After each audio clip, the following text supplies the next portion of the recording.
We go to Colombia. That's where leaders and members of different churches have come together, moved by a common purpose to support the ongoing peace process between the FARC and the government. Here's our correspondent, Natalia Margarita. Sympathy for the millions of victims, as well as the strong conviction that the time for peace has finally come, form the common ground that has brought together members of all different churches and beliefs, from Christians to Colombian Muslims. After living with more than 50 years of war, we are already pretty aware that with weapons, either side has been defeated.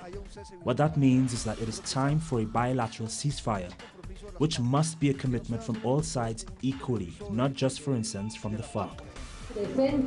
The sensitivity towards the poor and needy have led many of these religious leaders to stroll through remote and abandoned places of Colombia, where the state is absent but the war is lively.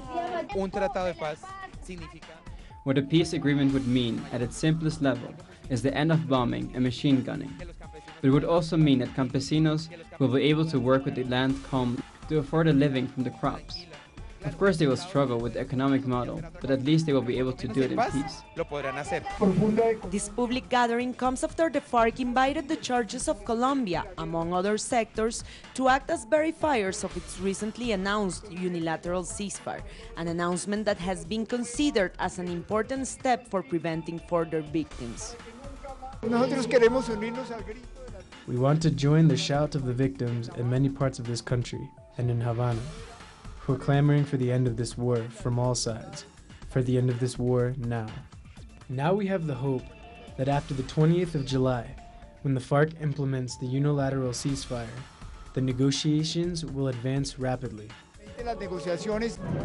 As the night falls, candles are being lit up, and children and elderly call for the silencing of rifles for the success of the peace process, not just between the government and the FARC, but also with the second largest guerrilla of Colombia, the ELN.